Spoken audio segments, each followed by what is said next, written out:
Pernahkah kita bertanya, apakah sebuah program pemerintah benar-benar berhasil atau hanya kebetulan terjadi perubahan setelah program itu dijalankan? Misalnya setelah program bank sampah yang dilaksanakan di Desa Sayidan, Yogyakarta, pendapatan masyarakat meningkat dan volume sampah berkurang. Namun apakah perubahan tersebut benar-benar disebabkan oleh program bank sampah? Ataukah ada faktor lain seperti pertumbuhan ekonomi, bantuan pemerintah, ataupun perubahan kondisi sosial masyarakatnya? Pertanyaan inilah menjadi dasar pentingnya evaluasi dampak kebijakan menggunakan difference in difference atau DID. Desa Sayidan menghadapi berbagai persoalan terkait pengelolaan sampah rumah tangga. Beberapa permasalahan yang muncul antara lain yang pertama adalah tingginya volume sampah rumah tangga, kedua rendahnya kesadaran masyarakat yang memilah sampah, ketiga sampah masih dianggap sebagai barang yang tidak memiliki nilai ekonomi, keempat kapasitas tempat pembuangan sementara yang terbatas, kelima rendahnya partisipasi masyarakat dalam pengelolaan lingkungan. Akibatnya muncul berbagai dampak seperti pencemaran lingkungan, menurunnya kualitas hidup masyarakat, dan meningkatnya biaya pengelolaan sampah.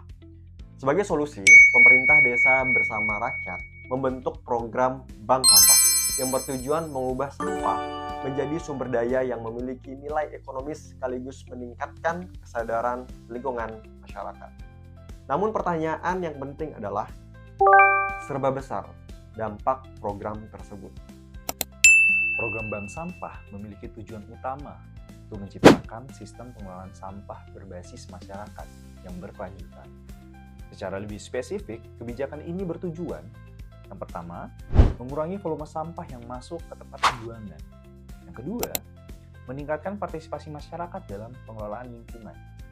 Dan yang ketiga, meningkatkan pendapatan rumah tangga melalui kegiatan tabungan sampah. Terakhir, meningkatkan kesadaran masyarakat terhadap pentingnya menjaga lingkungan. Dengan demikian, program ini tidak hanya memiliki dimensi lingkungan, tetapi juga dimensi sosial dan ekonomi. Dengan kebijakan program bank sampah di Desa Sayidan, Yogyakarta, memiliki input utama. Yang pertama adalah dana desa, yang kedua pengurus bank, yang ketiga sarana dan prasarana seperti timbangan dan gudang, yang keempat adalah edukasi kepada masyarakat. Input tersebut kemudian diimplementasikan melalui berbagai aktivitas seperti pertama adalah sosialisasi dan edukasi, kedua pelatihan pemilahan sampah, ketiga penimbangan dan pencatatan sampah, keempat adalah pengelolaan tabungan sampah, dan terakhir penjualan sampah kepada pengepul.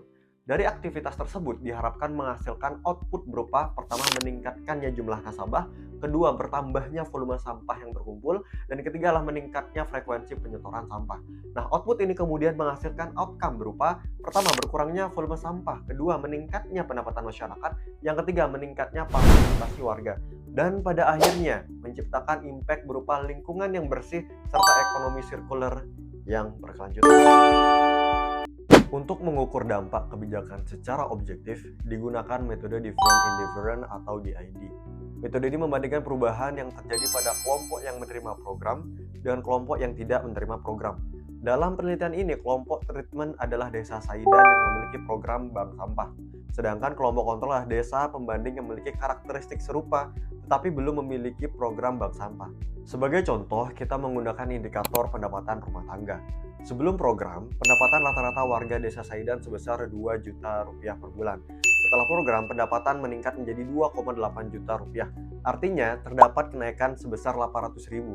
Sementara pada desa kontrol, pendapatan meningkat dari 2,1 juta menjadi 2,5 juta. Artinya terjadi kenaikan sebesar 400.000. Kemudian untuk menghitung difference in difference, 800.000 dikurangi dengan 400.000 menjadi hasilnya 400.000 rupiah.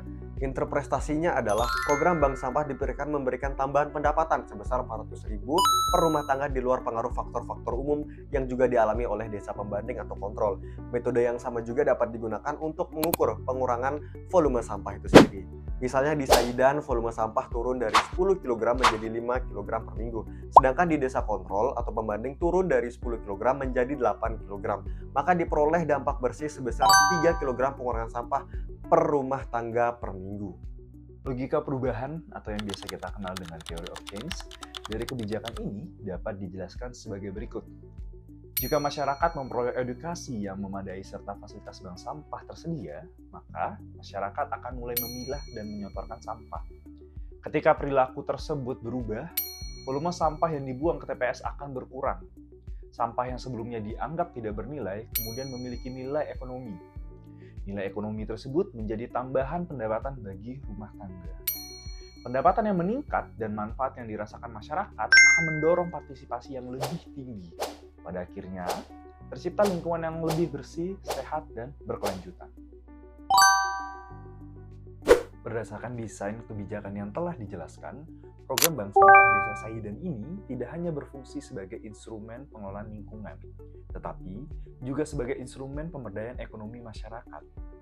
Melalui pendekatan difference in difference atau yang biasa kita kenal DID, dampak program dapat diukur secara lebih objektif karena mampu membedakan perubahan yang benar-benar disebabkan oleh program dengan perubahan yang berasal dari faktor eksternal.